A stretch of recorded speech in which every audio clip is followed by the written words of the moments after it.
নমস্কার বন্ধুরা, lessee known Bengali audio story চ্যানেলে আপনারা ধারাবাহিকভাবে শুনছেন একটি রহস্য গল্প, আংটি রহস্য। আজ শোনাব চতুর্থ পর্ব। ডজন তিনেক স্যান্ডউইচ ছাড়াও ঝুড়ির মধ্যে রয়েছে ডজন খানেক পেস্ট্রি আর কিছু সন্দেশ, সেই সঙ্গে বড় সাইজের দুটো ফ্লাস্ক ভর্তি কফি আর কয়েক বোতল মিনারেল ওয়াটার। অর্থাৎ কলকাতার অতিথিদের যাতে অন্তত ক্ষুণ্ণিবৃত্তির ব্যাপারে কোনো অসুবিধে না হয় তার ব্যবস্থা করতে মহিম বড়ুয়া মশাই কোনো ত্রুটি রাখেননি। ঝুড়ির মধ্যে কাগজের কিছু প্লেট আর প্লাস্টিকের গোটা কয়েক গেলাসও দিয়ে দিয়েছেন। ফলে পান ভোজন নির্বিঘ্নে সমাধা হলো। কফি খেতে খেতে সদানন্দবাবু বললেন, রাগে আমার গা জ্বলে যাচ্ছিল মশাই। বলেই সম্ভবত তার সন্দেহ হলো যে কার উপরে রাগ সেটা আমরা ধরতে পারিনি। তাই ব্যাখ্যা করে বললেন, ওই মিলিটারিগুলোর ব্যবহার দেখলে যে কোনো ঠান্ডা মেজাজের মানুষও ফায়ার হয়ে যাবে। ভাদুরী মশাই বললেন, কেন, ওরা আবার কি করলো? বা, সার্চ করার নামে কিভাবে আমাদের হ্যারাস করলো সেটা ভুলে গেলেন? কিন্তু সদানন্দবাবু, সার্চ করাটাই তো ওদের কাজ, সেটা ওরা করবে না? তাই বলে কতক্ষণ ধরে করবে? আর তাছাড়া নিজেরা তো দিব্যি মগে করে গরমা গরম চা খাচ্ছিল। আমাদেরও যে চায়ের তেষ্টা পেয়ে থাকতে পারে সেটা ওদের বোঝা উচিত ছিল মশাই। আমাদেরও তো এক এক মগ অফার করতে পারত। বললুম, সেটা করেনি বলেই রাগে গা জ্বলে যাচ্ছিল আপনার? হ্যাঁ, জ্বলবে না? আমি তো তেরে দু কথা শুনিয়ে দিতুম। পরে দেখলুম আপনারা যখন চুপ করে রয়েছেন তখন আমি বা কেন বকাঝকা করতে যাই। ভাদুরী মশাই বললেন, সেটা না করে ভালোই করেছেন। কথা বলছেন কেন? তাও বুঝতে পারছেন না? রাইফেলগুলো কাদের কাঁধে ঝুলছিল, আমাদের না ওদের? কেন ওদের? তো সেটাই হচ্ছে আসল কথা। যাদের কাঁধে রাইফেল ঝোলে ভুলেও তাদের বকাঝকা করতে নেই। তাদের মধ্যে এক আধটা ট্রিগার হ্যাপি লোক তো থাকতেই পারে। দুমদাম তারা গুলি চালিয়ে দেয়, আর চালালেই তো হয়ে গেল।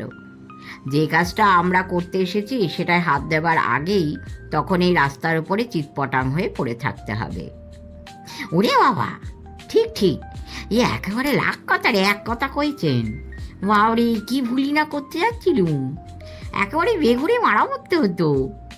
ওদিকে আবার কমলির মাকে পমিশ করে এসেছি, এখান থেকে তাঁর আর কমলির জন্য আমি দুখানা মুগা শাড়ি নিয়ে ফিরবো উইথ ব্লাউজ পিস। সেসব তো কিছুই হতো না মশাই।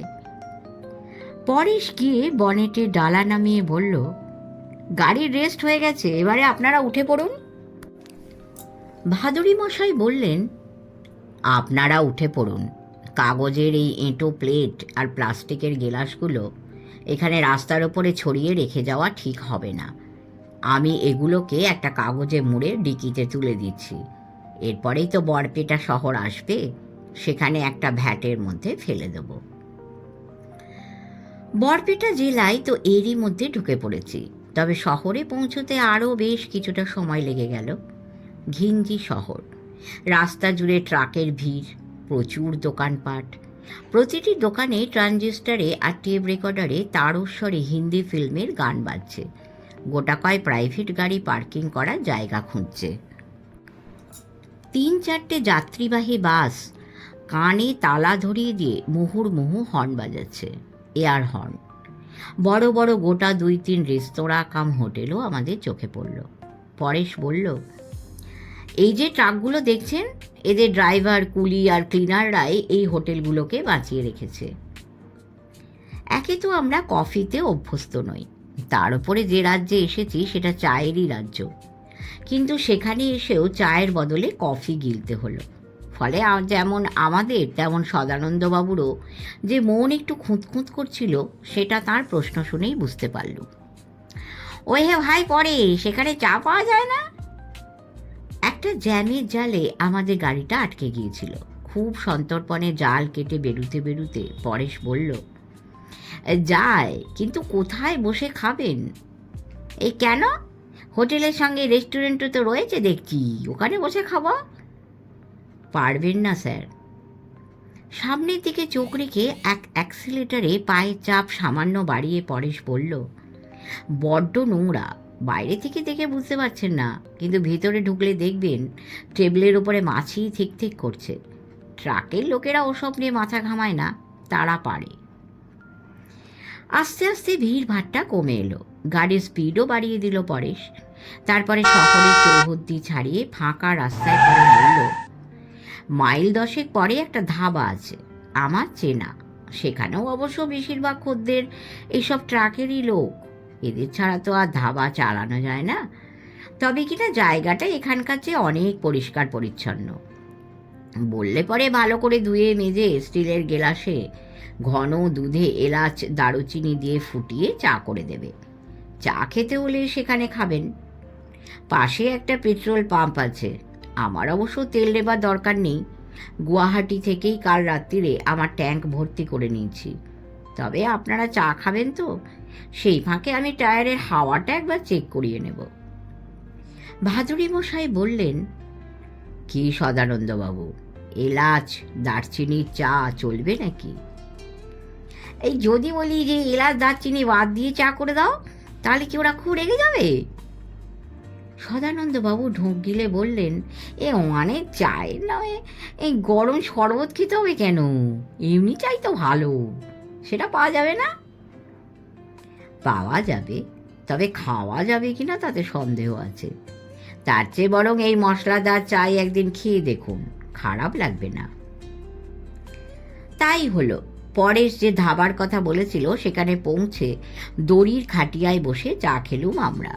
পরে সেই ফাঁকে পাশের পেট্রোল পাম্পে ঢুকে হাওয়া চেক করিয়ে নিল তার গাড়ির টায়ারের। মিনিট 20-25 বাদে আবার আমরা গাড়িতে উঠে পড়লুম। রাস্তার দুধারে আবার সেই ধুধু মাঠ আর চাষের জমি। অনেকক্ষণ বাদে বাদে টুকরো টুকরো লোকালয়ে 2-4টে দোকানপাটে চকিত আভাস ফুটেই আবার মিলিয়ে যায়। তাছাড়া দৃশ্যপটের আর কোনো অদল বদল ঘটে না। দেখতে দেখতে চোখ জুড়ে আসে, ঘুম এসে যায়। 50-এর দশকের গোড়ার দিকে উত্তর পূর্ব ভারতে বেড়াতে এসেছিল, সেই আমার প্রথম আসা। এদিকে তখন এত সব রাজ্য গড়ে ওঠেনি। অসম বলতে তখন মস্ত একটা অঞ্চলকে বোঝাতো। আজকের তুলনায় অসমের চৌহদ্দি তখন ছিল অনেক বড়। আজই ভোরবেলায় যে বিরাট ব্রিজের ওপর দিয়ে গাড়ি চালিয়ে ব্রহ্মপুত্র পেরিয়ে এলুম, সেই ব্রিজ তখন ভবিষ্যতের গর্ভে।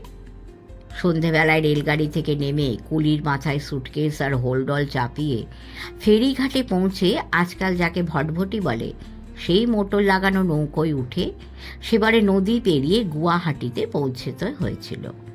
ততক্ষণে রাত নেমেছে, আকাশে আলো নেই। দূরে দূরে সম্ভবত অন্য সব নৌকোর পাটাতনে মিটমিট করে জ্বলছে লণ্ঠনের আলো। ব্রহ্মপুত্র তো বিশাল চওড়া জলধারা, তার কুচকুচে কালো বুকের উপর দিয়ে ঢেউ ভাঙতে ভাঙতে আমরা এক পার থেকে অন্য পারে চলেছি। বেশ যে ভয় পেয়েছিলুম সেটা এখনো মনে পড়ে। আর মনে পড়ে আলিপুর দুয়ার থেকে আরও খানিক দূরত্ব পার হবার পর রেলগাড়ি জানলা থেকেই রোমাঞ্চিত হয়েছিলুম এদিককার প্রাকৃতিক বৈচিত্র্য দেখে। শুধু কি গাছপালার বৈচিত্র্য? ধানের খেতে বসে আছে হলুদ ঠোঁটওয়ালা বিশাল সাইজের ধনঞ্জয় পাখি। রেল লাইনের পাশের ডোবায় বক আর সারসের মেলা বসেছে। সেসব রাস্তা কখনো কাছে আসছে, আবার কখনো দূরে চলে যাচ্ছে। তার উপরে মস্ত মস্ত কাঠের গুঁড়ি শুঁড়ে জড়িয়ে হেঁটে চলেছে হাতির মিছিল। এমন দৃশ্য তো এর আগে কখনো দেখিনি। এমন বনাঞ্চলই বা দেখলুম কোথায়? দেখেই বোঝা যায় এ সেই ভার্জিন ফরেস্ট, যার গায়ে এখনো ব্যবসাদার মানুষের লোভী হাতের ছোঁয়া লাগেনি। মেঘালয় বলে তখন কোনো রাজ্য ছিল না। দিশপুর নয়, শিলংই ছিল অসমের রাজধানী। কিন্তু গুয়াহাটি থেকে শিলং যাবার রাস্তাটা ছিল এতই সরু যে নংপোতে একদিকের গাড়িগুলোকে আটকে রেখে তবে অন্য দিকের গাড়িগুলোকে সামনে এগোতে দিত। তখন আটকে থাকা গাড়ির মিছিলের সামনে রাস্তার পাশের পাহাড় থেকে নেমে আসত খাসিয়া বস্তির অল্প বয়সী ছেলেমেয়েরা, হাতে ফলের টুকরি, তাতে পেঁপে ছাড়াও নানা রকম পাহাড়ি ফল। গাড়ির ভিতরকার টুরিস্টদের কাছে ফল বেচে দাম নিয়ে হাসতে হাসতে তারা আবার পাহাড়ে উঠে যেত। পুরনো দিনের ভাবনার মধ্যে এতই ডুবে গিয়েছিল যে আশেপাশের পরিবেশ কিংবা মানুষজন সম্পর্কে সম্ভবত কোনো হুঁশই আমার ছিল না। সদানন্দবাবুর চিৎকারে তাই যেন একটা ধাক্কা খেয়ে সে অতীত থেকে আবার বর্তমানে ফিরে এলো। আরে ওই তো সেই লোকটা। শুধু আমি নই, চমকে গিয়েছিলেন ভাদুরী মশাইও। সামনের সিট থেকে পিছন ফিরে তাকিয়ে তিনি বললেন, কি হলো সদানন্দবাবু, কার কথা বলছেন? পরেশও স্পিড কমিয়ে ইঞ্জিন কেটে দিয়ে রাস্তার একধারে গাড়িটাকে দাঁড় করিয়ে জিজ্ঞেস করল, চেনা কাউকে দেখলেন?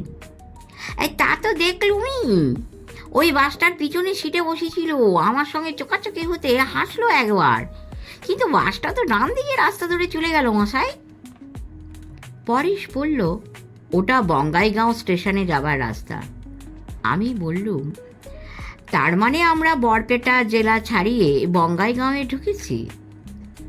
বেশ কিছুক্ষণ আগেই ঢুকেছি।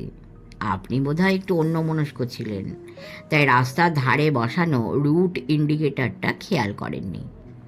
কিন্তু সদানন্দবাবু, বাসটার মধ্যে আপনি কাকে দেখলেন? সেই সন্ন্যাসীকে। সন্ন্যাসী? ভাদুরী মশাই ভুরু কুঁচকে সদানন্দবাবুর দিকে তাকালেন। কোন সন্ন্যাসী? আমি বললুম, সে তো কাল রাত্রে খাওয়ার টেবিলে বসেই আপনাকে বলেছিলুম।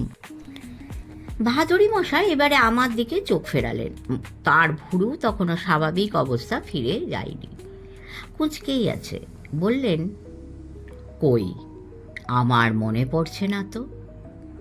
বললুম, বোধহয় আপনি তখন অন্য কিছু ভাবছিলেন, তাই ঠিক শুনতে পাননি, কিংবা হয়তো গা করেননি। এখন করছি।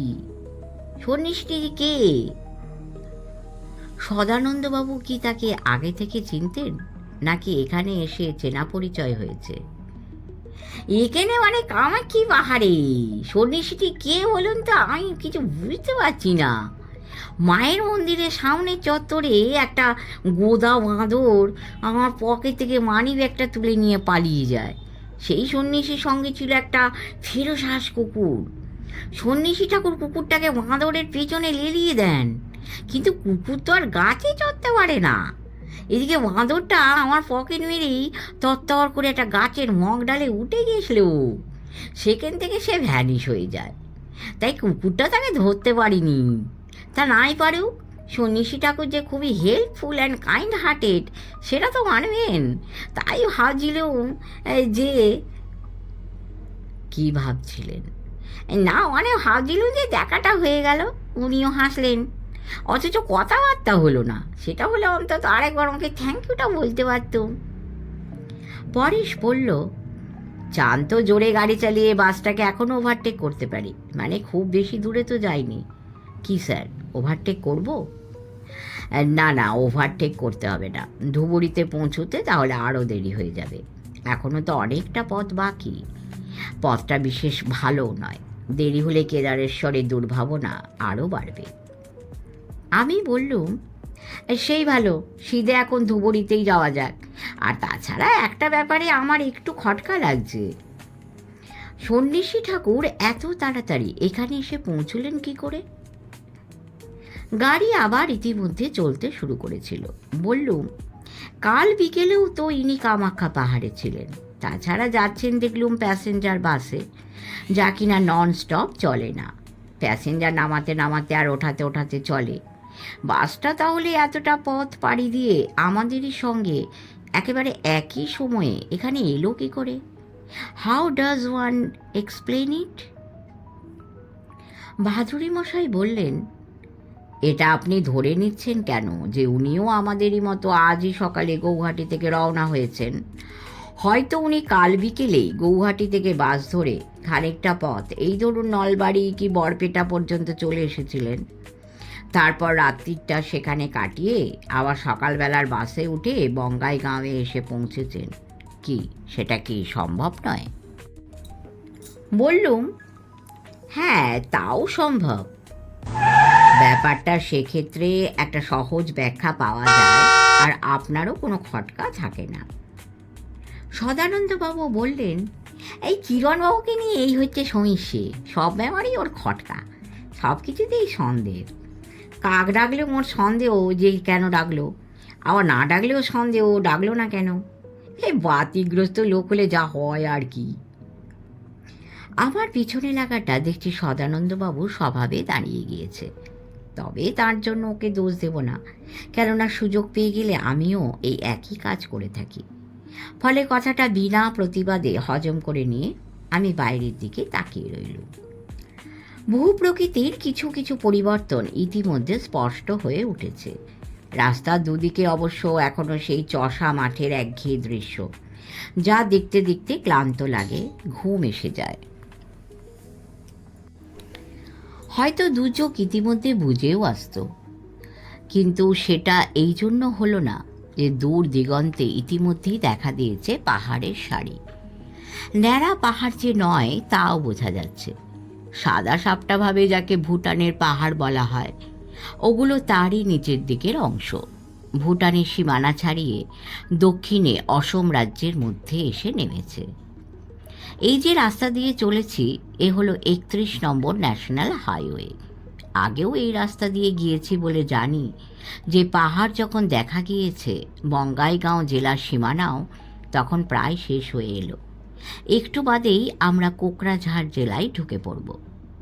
তাই ঢুকলুম। তারপর যতই আরও সামনে এগোতে লাগলুম পাহাড়ের সারিও ততই এগিয়ে আসতে লাগলো আমাদের কাছে। আমাদের বাঁদিকে এখন সমতল ভূমি, চাষের মাঠ, গোলাঘর, ছোট ছোট গ্রাম, চালাঘর, কাঠের কিংবা দরমার অর্থাৎ ছ্যাঁচা বাঁশের দেওয়াল, টিনের কিংবা খড়ের চাল, টানা বারান্দার একতলা স্কুল বাড়ি, পাশের জমিতে বাচ্চা ছেলেরা ফুটবল খেলছে, রাস্তার ধারে পান বিড়ি সিগারেটের দোকান, ডাইনে পাহাড়, তাতে ছোট বড় অসংখ্য রকমের গাছ, সেই সঙ্গে তার বাঁশ ঝাড়। বিহারের শাল জঙ্গলে যারা গেছেন তারা জানেন সেখানে আন্ডারগ্রোথ বা আগাছার ভিড় খুব একটা চোখে পড়ে না। ফলে একটু নিচু হয়ে তাকালে জঙ্গলের এলাকার অনেকখানি পর্যন্ত স্পষ্ট দেখা যায়। কিন্তু এখানে তেমন নয়। আগাছায় আর হরেক রকমের বুনো লতায় এদিককার জঙ্গলের তলার দিকটাও এমন ভরাট যে সামনের দিকে বলতে গেলে প্রায় এগোনোই যায় না। যারা উপরে উঠতে চায় তারা তাই ধারালো দা সঙ্গে নিয়ে জঙ্গলে ঢোকে, যাতে আগাছার বাধা আর লতা পাতার শেকল কাটতে কাটতে পাহাড়ের উপরে ওঠা সম্ভব হয়। গাছপালাও এত ঘন যে তাদের ডালপালা আকাশকে একেবারে আড়াল করে রাখে। ডুয়ার্সেও এই একই ব্যাপার। ডুয়ার্সের প্রসঙ্গে দমনপুরে জঙ্গলের কথা মনে পড়ল। বাসে করে আলিপুরদুয়ার থেকে ভুটানের ফোন সিলিংয়ে যাচ্ছিলুম। পথে পড়েছিল এই জঙ্গল। জঙ্গলের ভিতর দিয়ে বাঁশের রাস্তা। সেই রাস্তা দিয়ে যেতে যেতে মনে হচ্ছিল যেন ঘোর অন্ধকার একটা সুড়ঙ্গের ভেতর দিয়ে চলেছি। ভর দুপুরে যাচ্ছিলুম, অথচ বাস যাচ্ছে হেডলাইট জ্বালিয়ে। সেই হেডলাইটের আলোয় যেটুকু দেখা যায় তাছাড়া আর কিছুই আমাদের চোখে পড়ছিল না। তারপর যখন জঙ্গল ছাড়িয়ে বাইরে বেরিয়ে আসি, সূর্যদেবের হঠাৎ আলোর ঝলকানিতে চোখ একেবারে ধাঁধিয়ে যাওয়া জোগাড়। কোকরাঝাড়ের এই পাহাড়ি জঙ্গল অবশ্য ততটা ঘন নয়, মাঝে মধ্যে খানিক খানিক ফাঁকও চোখে পড়ে। তবে সবটা মিলিয়ে এখানকার ভূপ্রকৃতির বাহার খুলেছে খুব। পাহাড় থেকে এখানেও হাতির পাল নেমে আসে কিনা, আর নামলে এখানকার মানুষজন তাদের ক্ষেতের ফসল বাঁচাবার জন্য কি করে, পরেশকে জিজ্ঞেস করব ভাবছি, এমন সময় পথের একটা বাঁক ঘুরেই থেমে গেল আমাদের গাড়ি। কেন থামলো তা আর জিজ্ঞেস করার দরকার হলো না। সামনে তাকিয়ে দেখলুম সেই নলবাড়ির মতন এখানেও রাস্তা আটকে চেকিং চলছে। বিরক্তি চেপে অস্ফুট গলায় পরেশ বলল, এখানে আবার কতক্ষণ আটকে রাখবে কে জানে। এবারেও সে একই প্রশ্নমালা, কোত্থেকে আসছি, কোথায় যাচ্ছি, কেন যাচ্ছি, কতদিন থাকবো। গাড়ি আর মালপত্রের তল্লাশিতে অবশ্য সময় এবারে আগের তুলনায় অনেক কম লাগলো। মনে হলো ক্রমাগত এই একই কাজ করতে করতে এদেরও কিছুটা বিরক্তি ধরে গিয়েছে। তাছাড়া এরা নিজেরাও যে সারাক্ষণ একটা টেনশনের মধ্যে থাকে তাও ঠিক। ফলে হাতের কাজটা চটপট সেরে ফেলতে পারলে এরাও বেঁচে যায়। কোকড়াঝাড়ের সীমানা যখন পেরিয়ে আসি তখন আরও একবার চেকিং হলো, তবে এবারেও কাজটা সারা হলো নম করে। সীমানা পেরিয়ে আমরা ধুবুরি জেলায় এসে ঢুকলুম।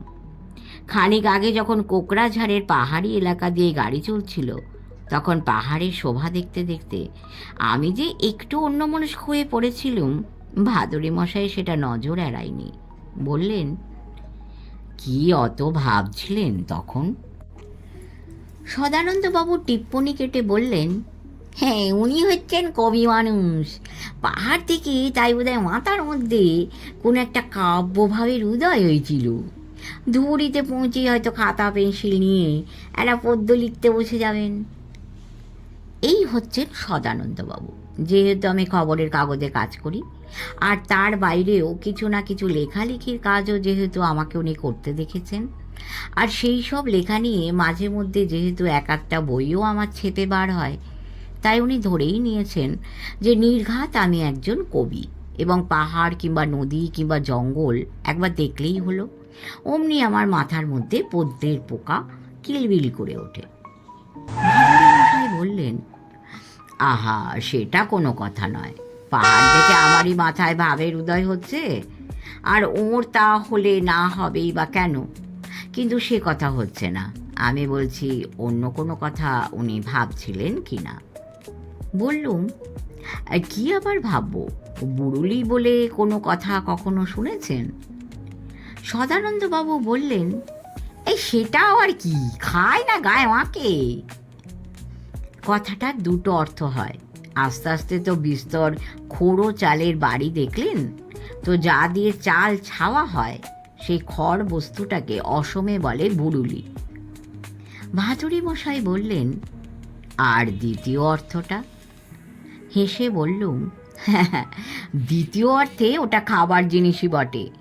বুড়ুলি এক জাতের মাছের নাম, স্বাদু মাছ। যেমন এদিকে তেমন আমাদের ডুয়ার্সের ওদিকেও প্রচুর পাওয়া যায়। আর ধরে নিন যে সেই মাছের কথাই ভাবছিলুম, মানে বোধ হয়ে চিন্তা করছিলুম যে দিব্যি খিদে পেয়েছে, ধুবুরি শহরে কেদারেশ্বর বাবুর বাড়িতে পৌঁছে যদি গরম ভাতের সঙ্গে বুড়ুলি মাছের ঝোল মেলে তো নেহাত মন্দ হয় না। ধুর মশাই, আপনার শুধু খাওয়ার ভাবনা, আর কোনো কথা কি একবারের জন্যেও আপনার মনে পড়েনি? মানে এমন কোনো কথা? কোকড়াঝাড়ের প্রসঙ্গে যা মনে পড়াই ছিল সবচেয়ে স্বাভাবিক। যেন বিদ্যুৎ খেলে গেল আমার মাথায়। একেবারে হঠাৎই মনে পড়ে গেল যে সুশান্ত চৌধুরী তো কোকড়াঝাড়েই থাকতেন। সেখানেই তো পাহাড়ের কোল ঘেঁষে হাইওয়ের ধারে কেদারেশ্বর তার জন্যে বাগান শুদ্ধ একটা বাড়ি কিনিয়ে দিয়েছিলেন। সেই বাড়ি থেকেই তো মাসখানেক আগে তিনি নিরুদ্দেশ হয়ে যান। কলকাতার ফ্ল্যাট থেকে দমদম এয়ারপোর্টে রওনা হবার আগে অন্তত এই কথাই কেদারেশ্বর আমাদের জানিয়েছিলেন। মুখ তুলে ভাদুরী মশাইয়ের দিকে তাকিয়ে আমি মৃদু হাসলুম। হাসির অর্থ বুঝে নিতে তার অসুবিধা হলো না। তিনিও ঈষৎ হাসলেন, বললেন, যাক, তাহলে মনে পড়েছে। আমরা ইতিমধ্যে ধুবুরি শহরে ঢুকে পড়েছিলুম। ঘড়ির দিকে তাকিয়ে দেখলুম 12:30। তার মানে গুয়াহাটি থেকে এখানে আসতে 7.5 ঘন্টা লাগলো। শহর বলেই গাড়ির গতি কমিয়ে দেওয়া হয়েছিল। ভাদুরী মশাই বললেন, ওহে পরেশ, সামনে একটা পেট্রোল পাম্প দেখছি। কেদারেশ্বর ফুকনের বাড়িটা কোন পাড়ায়? এখানে একবার জিজ্ঞেস করে নেবে নাকি? পরেশ হেসে বলল, তার দরকার হবে না, ওর বাড়িতে এর আগেও আমি একবার এসেছি, ঠিক চিনে যেতে পারবো। মিনিট 3-4-এর মধ্যেই পরেশ যে বাগানওয়ালা একতলা বাড়ির সামনে এসে গাড়ি থামালো, কেদারেশ্বর দেখলুম তার বারান্দায় দাঁড়িয়ে আছেন। সম্ভবত আমাদেরই প্রতীক্ষায় ছিলেন। গাড়িটা থামতেই তিনি বারান্দা থেকে নিচে নেমে এসে বাগানের গেট খুলে বললেন, হায়, এসো চারুদা, ভেতরে এসো। আপনারাও আসুন মশাই, গাড়িতে বসে থেকে আর গরমে সেদ্ধ হবেন না। পথে খুব কষ্ট হয়েছে নিশ্চয়ই। কেদারেশ্বরের বাঁ হাতের পাতাটা দেখলুম ব্যান্ডেজ করা, গলার থেকে একটা স্লিং দিয়ে সেটা ঝুলিয়ে রাখা হয়েছে। ড্রয়িং রুমে গিয়ে বসার পরে ভাতড়ি মশাই বললেন, কি ব্যাপার কেদার, হাতে আবার কি হলো? মচকে টচকে গেছে নাকি? না না, সেসব কিছু নয়, কুকুরে কামড়ে দিয়েছে। কিন্তু ওসব কথা এখন থাক, আগে একটু বিশ্রাম করো। সকাল থেকে তো বলতে গেলে কিছুই খাওনি। এদিকে প্রায় 1টা বাজতে চললো, নিশ্চয়ই খুব খিদে পেয়ে গেছে। বিশ্রাম করে নাও, তারপরে সব বলছি। যেমন ভাদুড়ি মশাই তেমন সদানন্দবাবুও আজ ভোর 5টায় গৌহাটি থেকে রওনা হওয়ার আগে স্নানের পর্বটা সেরে নিয়েছিলেন। স্নান হয়নি শুধু আমারই, কিন্তু এবাড়ির কাজের লোক শিবু যখন এসে জানালো যে বাথরুমে আমার জন্য সাবান, তোয়ালে, শ্যাম্পু সবই দেওয়া হয়েছে, তখন সদানন্দবাবু বায়না ধরলেন তিনি আর একবার স্নান করবেন। এই সারাটা রাতটা তো ধুলো আর ডিজেলের ধোঁয়া খেতে খেতে এইছি, আর একবার মশাই চান না করলেই নয়। তাতে অবশ্য কোনো অসুবিধে হলো না। বাড়িটা একতলা হলেও শুধু ভিতর বাড়িতেই দুটো বাথরুম। শিবু গিয়ে পাশাপাশি সেই বাথরুম দুটোই আমাদের ঢুকিয়ে দিয়ে এলো। জলেরও অভাব নেই। শাওয়ার খুলে আরাম করে স্নান করেছি। এবারে খেতে বসবো। তার আগে বাড়িটার একটা বর্ণনা দিই। এদিককার বাড়ি সাধারণত যেমন হয়, এটাও সেই রকমের বাড়ি। অর্থাৎ পুরোপুরি পাকা নয়, ভিতটা পাকা, মেঝেও নকশা করা টালির, কিন্তু দেওয়াল কাঠের। ঘরগুলির পার্টিশনও মেঝে থেকে ফুট 3 পর্যন্ত ইট দিয়ে গেঁথে প্লাস্টার করা, তার উপরের অংশে কাঠের কাজ। কাঠের পার্টিশন রং দিয়ে ঢেকে দেওয়া হয়নি, সবই বার্নিশ করা। কাঠের যে নিজস্ব কিছু জড়ুল বা চক্কর থাকে, তার প্রতিটি স্পষ্ট হয়ে ফুটেছে। সেই সঙ্গে এটাও বোঝা যাচ্ছে এগুলি দামি সেগুন কাঠ। জানলাগুলি বেশ বড় সাইজে, তার ফ্রেম কাঠের হলেও পাল্লা কাঁচের। লাল রঙের ঢেউ খেলানো টিনের চালের এইসব বাড়ি খুব সহজেই আমাদের চোখ টেনে নেয়। আসলে কাঠ, কাঁচ আর টিনকে প্রাধান্য দিয়ে বাড়ি বানাবার এই যে পদ্ধতি, উত্তরবঙ্গ থেকে শুরু হয়ে এটা গোটা উত্তর পূর্ব Bharat, ব্রহ্মদেশ, Thailand, ইন্দোচীন, Indonesia, Malaysia, Philippines ইত্যাদি দেশ পার হয়ে আরও অনেক দূর পর্যন্ত চলে গেছে। এর সঙ্গে আমাদের মধ্য, দক্ষিণ, পশ্চিম কিংবা উত্তর ভারতের গৃহ নির্মাণ পদ্ধতির কোনো মিল নেই। উত্তরবঙ্গে যার সূচনা, উত্তর পূর্ব ভারত পেরিয়ে যতই দক্ষিণ পূবে যাওয়া যায়, এই পার্থক্যটা ততই আরও স্পষ্ট হয়ে ফোটে। ঘরবাড়ি দেখলে মনে হয় একেবারে অন্য একটা জগতে এসে পৌঁছেছি। কিন্তু আপাতত সে প্রসঙ্গে যাচ্ছি না। কেদারেশ্বর ফুকনদের বাড়ির কথা বলছিলাম, সেই কথাতেই ফিরে যায়। ফুকনদের এই বাড়িটা একতলা হলেও বেশ ছড়ানো, আয়তন নেহাত কম নয়। বেডরুম অন্তত গুটি 4, তাছাড়া কিচেন, বাথরুম, ডাইনিং হল আর ড্রয়িং রুম তো আছেই। বাড়ির সামনে পালিশ করা লাল সিমেন্টের টানা চওড়া বারান্দা, তার সামনে বাগান। পরিচ্ছন্ন বাগানটি দুভাগ করা, মাঝখান দিয়ে ফুট 4 চওড়া যাতায়াতের পথ। বাগানের সীমানা শেষ হবার পরে বাড়ির হাতায় ফুট 10 চওড়া ড্রাইভ, যা দিয়ে বাড়ির পিছনে চলে যাওয়া যায়। সেখানেই বেশ বড়সড় একটা গ্যারাজ, তাতে পাশাপাশি 2খানা গাড়ি দিব্যি এঁটে যাবে। কেদারেশ্বর ফুকনের বাবা সুরেশ্বর ফুকন যে বেঁচে নেই, কলকাতার ব্যবসা গুটিয়ে ধুবুরিতে ফিরে আসার বছর কয়েক বাদে তিনি যে মারা যান, গৌহাটিতে মহিম বড়ুয়ার কাছেই তা শুনেছি। এখানে এসে জানা গেল যে বেঁচে নেই মা। আর কেদারেশ্বরের একমাত্র সন্তান যে ছেলে, সে যে বিয়ে থাওয়া করে বিদেশেই থেকে গেছে, তারা দেশে ফেরার কোনো সম্ভাবনাই নেই, তাও জানি। কাজের লোকজন ছাড়া এই বিরাট বাড়ির বাসিন্দা তাই এখন মাত্র 2 জন, কেদারেশ্বর আর তাঁর স্ত্রী। স্ত্রীর নাম অনুপমা, হাসি খুশি মহিলা। একটু আগে তাঁর সঙ্গে পরিচয় হয়েছে।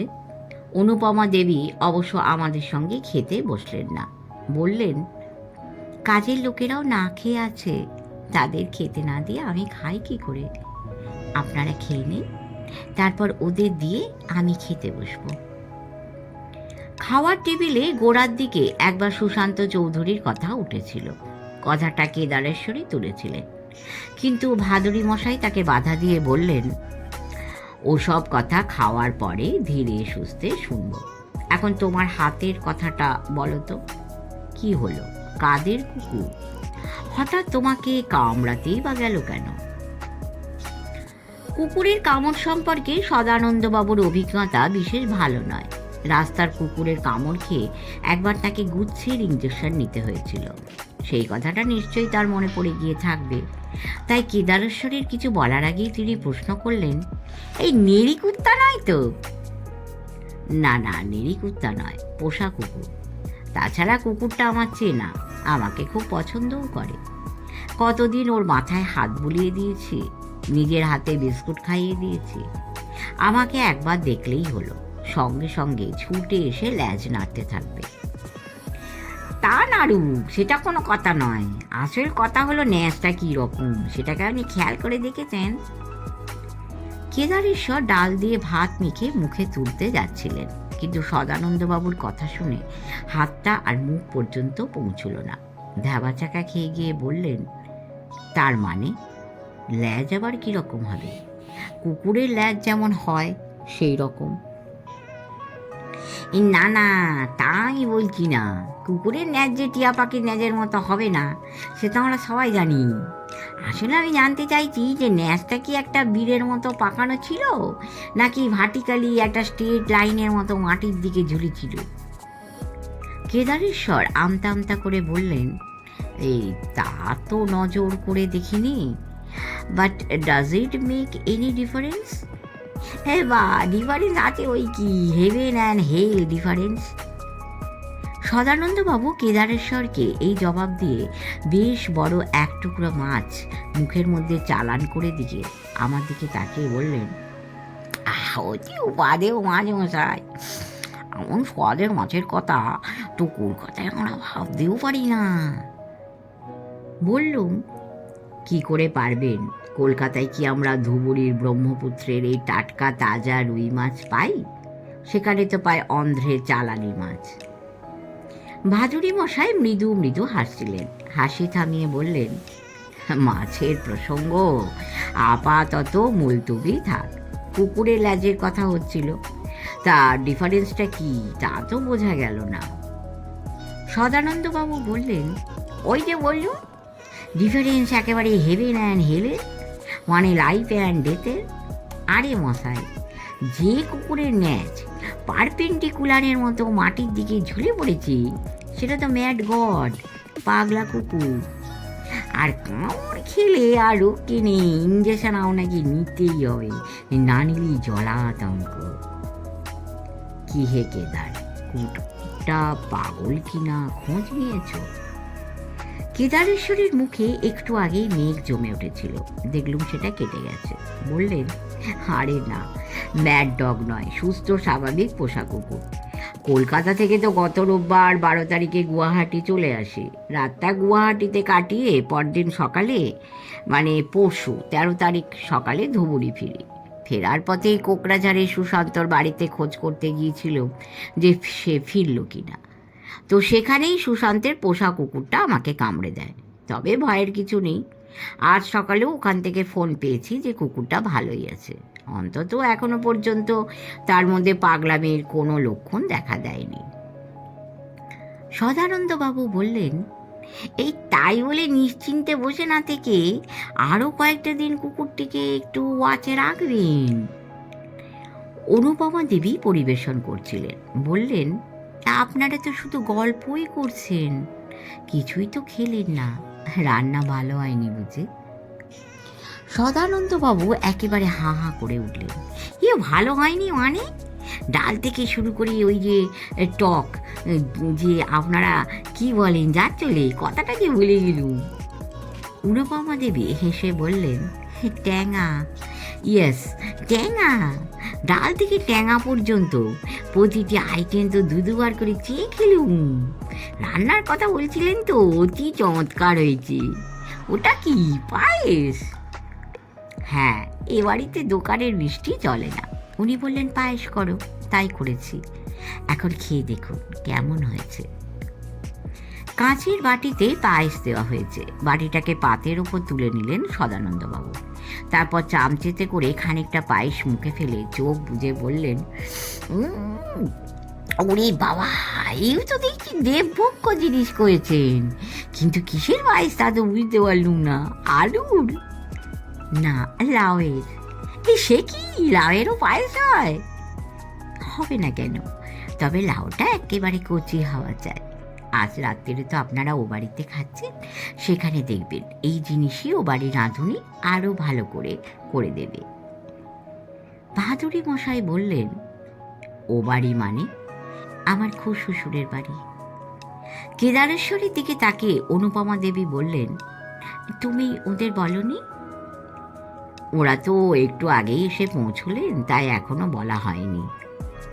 স্ত্রীর প্রশ্নের উত্তর দিয়ে ভাদুরী মশাইয়ের দিকে মুখ ফিরিয়ে কেদারেশ্বর বললেন, আমার কাকার বাড়ি এখান থেকে খুব কাছে। তো চারুদা, তোমরা আসতে শুনে কাকা বললেন আজ রাত্রিরে সবাই যেন তাঁর ওখানেই খায়। রাত্রিরে তোমাদের থাকার ব্যবস্থাও তিনি ওই বাড়িতেই করে রেখেছেন। খাওয়ার পরে আমি আর অনুপমা এ বাড়িতে ফিরে আসব। তোমরা ওখানেই থেকে যাবে। বিরাট বাড়ি, একেবারে ব্রহ্মপুত্রের ধারে। দেখো, তোমাদের খারাপ লাগবে না। কি আপত্তি নেই তো? না না, আপত্তি কি আছে? তাছাড়া তুমি আমাদের হোস্ট, তুমি যা বলবে তাই হবে। কিন্তু তোমার কাকা মহেশ্বর ফুকন মশাই তো শুনেছি মস্ত বিজনেসম্যান। তা তিনি কি আজকাল ধুবুরিতে থাকেন নাকি? আজকাল থাকেন মানে মাস দুয়েক হলো এখানেই টানা রয়েছেন। কিন্তু আমার কাকাকে তুমি চেনো? সাক্ষাৎ পরিচয় নেই, তবে তিনি যে এ রাজ্যের একজন নামজাদা ব্যবসায়ী তা জানি বই কি। অবশ্যই এটাও শুনেছি যে বয়স হয়ে গেছে বলে আর দেখাশোনা করার মতো উপযুক্ত লোক নেই বলে মহেশ্বর ফুকন তার ব্যবসা আস্তে আস্তে গুটিয়ে নিচ্ছেন। কি ঠিক কথা? তখনই এই প্রশ্নের জবাব দিলেন না কেদারেশ্বর। একটু পরে বললেন, চলো বসবার ঘরে যাওয়া যাক, ওখানেই সব বলবো। ডাইনিং টেবিল ছেড়ে উঠে পড়তে অনুপমা দেবী তার বালক ভৃত্যটিকে বললেন, শিবু, জায়গাটা পরিষ্কার করে দাও, তারপর তোমরা খেতে বসো। আর হ্যাঁ, ওই যে ছেলেটি গাড়ি চালিয়ে এসেছে তাকেও ডেকে নিতে ভুলো না। বেসিনে হাত মুখ ধুয়ে আমরা ড্রয়িং রুমে চলে এলুম। সেন্টার টেবিলে অ্যাস্ট্রের পাশে একটা কাঠ গ্লাসের বাটিতে দেখলুম আলাদা আলাদা খোপের মধ্যে মৌরি, লবঙ্গ আর এলাচ দানা রয়েছে। আমরা দু একটি করে এলাচ দানা তুলে নিলুম। বাহাদুরী মশাই একটা সিগারেট ধরিয়ে বললেন, কি সদানন্দবাবু, একে লম্বা জার্নি, তার উপরে এই ভুঁড়ি ভোজ, ঘুম পেয়ে যায়নি তো? কেদারেশ্বর বললেন, বেশ তো, পাশের দুটো ঘরে আপনাদের জন্য বিছানা করে রাখা হয়েছে। ইচ্ছে হলে একটু গড়িয়ে নিতে পারেন, কথাবার্তা পরেও হতে পারবে। সদানন্দবাবু বললেন, না না, আমার একটু ঘুম পাইনি, তবে আমি থাকলে যদি আপনাদের কথাবার্তার অসুবিধে হয় তো। কিচ্ছু অসুবিধা হবে না, আপনারা যে চারুদার খুবই কাছের লোক তা আমি জানি। মিনিট কয়েক একেবারে চুপচাপ কাটল। কেদারেশ্বর সম্ভবত আশা করছেন যে ভাদুরী মশাই প্রথম মুখ খুলবেন, কিন্তু ভাদুরী মশাই কিছুই বললেন না। একেবারে নির্বাক হয়ে তিনি বসে আছেন আর মাঝে মাঝে সিগারেটের ধোঁয়া ছাড়ছেন। আমার আর সদানন্দবাবুর অবস্থাও তথৈবচ। মুখে কুলু পেঁটে আমরা দুজনে কখনো ভাদুরী মশাইয়ের দিকে তাকাচ্ছি, কখনো কেদারেশ্বরের দিকে। শেষ পর্যন্ত কেদারেশ্বরী নিরাপদা ভেঙে বললেন, আমার কাকার সম্পর্কে তখন তুমি কি জানতে চাইছিলে চারুদা? সিগারেটের আগুন একেবারে ফিল্টার পর্যন্ত এসে পৌঁছেছিল। সেটাকে সেন্টার টেবিলে রাখা অ্যাস্ট্রেতে পিষে দিয়ে ভাদুরী মশাই বললেন, ও হ্যাঁ, জানতে চাইছিলুম যে তিনি তার ব্যবসা এখন আস্তে আস্তে গুটিয়ে নিচ্ছেন কিনা। প্রশ্নটা সরাসরি উত্তর দিলেন না কেদারেশ্বর। সামান্য ইতস্তত করে বললেন, এই ধরনের কথা তুমি কার কাছে শুনলে? কথাটা আমরা মহিম বড়ুয়ার কাছে শুনেছি। ভাদুরী মশাই কিন্তু মহিম বড়ুয়ার নাম করলেন না, বললেন, এ কি একটা প্রশ্ন হলো কেদার? তোমার জানা উচিত যে গৌহাটিতে আমার পাকা পোক্ত আপিস না থাক, সেখানে স্ট্রিঙ্গার বেসিসে দুজন লোক আমার ইনভেস্টিগেশন কোম্পানির হয়ে কাজ করে। তাছাড়া শুধু গৌহাটি কেন, এ রাজ্যের অন্য সব শহরেও আমার বন্ধুবান্ধবের কিন্তু অভাব নেই। ধরে নাও যে তাঁদেরই কারো কাছে কথাটা আমি শুনেছি। আমার ধারণা কথাটা মিথ্যে নয়। এমন ধারণা কেন হলো জানো? কেন হলো? হলো তোমার কাছে এই কথাটা শুনে যে মাস দুয়েক হলো এই ধুবুরিতেই তিনি আছেন। বা, ধুবুরি তার হোম টাউন, এখানেই তিনি জন্মেছেন, এখানেই তিনি বড় হয়েছেন, এখানেই তার বাড়ি, আর এই শহরে তিনি থাকবেন না? এটা কি খুব জোরালো যুক্তি হলো কেদার? হতে পারে এখানেই তার ঘর বাড়ি, কিন্তু মহেশ্বর ফুকনের ব্যবসাটা তো শুধু ধুবুরিতে নয়, গোটা রাজ্য জুড়ে। এ রাজ্যের বলতে গেলে প্রায় প্রতিটি জেলা সদরে আপিস রয়েছে তার। তা এত বড় একটা এলাকা জুড়ে যার ব্যবসার কাজকর্ম চলছে, তার কি কোথাও বিশেষ কোনো জায়গায় শিকড় গেড়ে বসে যাওয়া চলে? তুমি বলবে কেন, এক গাদা আপিস যেমন রয়েছে তেমন ম্যানেজারও তো তিনি কম রাখেননি। কাজকর্ম দেখাশুনো তারাই করবে, তারাই সব দিক সামলাবে, মালিককে ছোটাছুটি করতে হবে কেন? কিন্তু তার উত্তরে আমি বলবো, ম্যানেজাররা সত্যিই দেখাশুনো করছে কি না, ঠিক মতো সব দিক সামলাচ্ছে কি না, অন্যের মুখে ঝাল না খেয়ে স্বচক্ষে সেটা দেখবার জন্য মালিককেও ছোটাছুটি করতে হয়।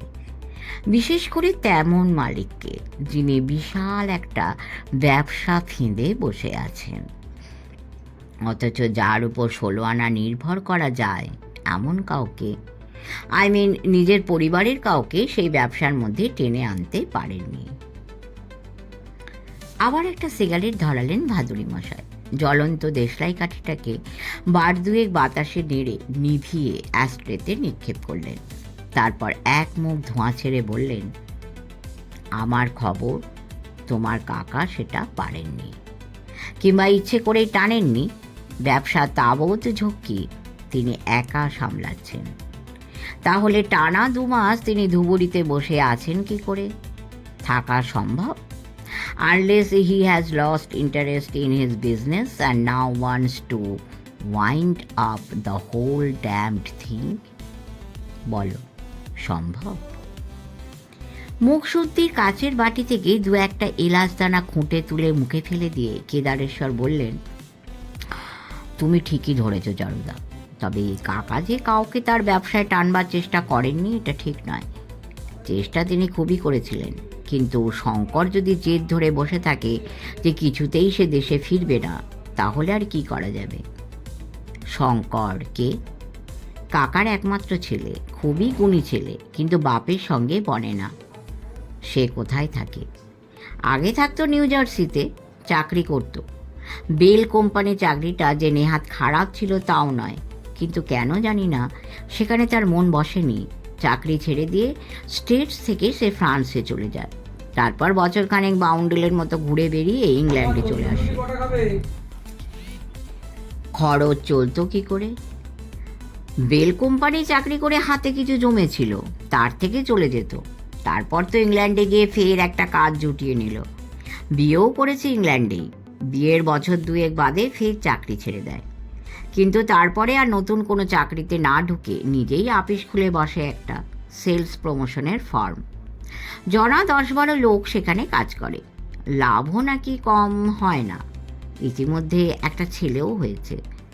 তারপরে আবার যেমন খাস লন্ডনে একটা ফ্ল্যাট কিনেছে, তেমন হ্যামস্টেড হিতে একটা বাড়িও কিনেছে শুনলুম। সদানন্দ বাবু আর কাহাতক চুপ করে বসে থাকবেন। বললেন, এই তার বেশ গুছিয়ে বসেছে আর কি। তা বউটি কি মেয়ে সাহেব? কেদারেশ্বর বললেন, হ্যাঁ। ফলে আমরা ধরেই নিয়েছিলাম যে আমার ছেলে যেমন বরাবরের মতো বিদেশেই রয়ে গেল, শঙ্করও তেমনি আর দেশে ফিরবে না। ধরে নিয়েছিলে বলছো কেন কেদার? তার এখন আর সেটা ধরে নিচ্ছ না?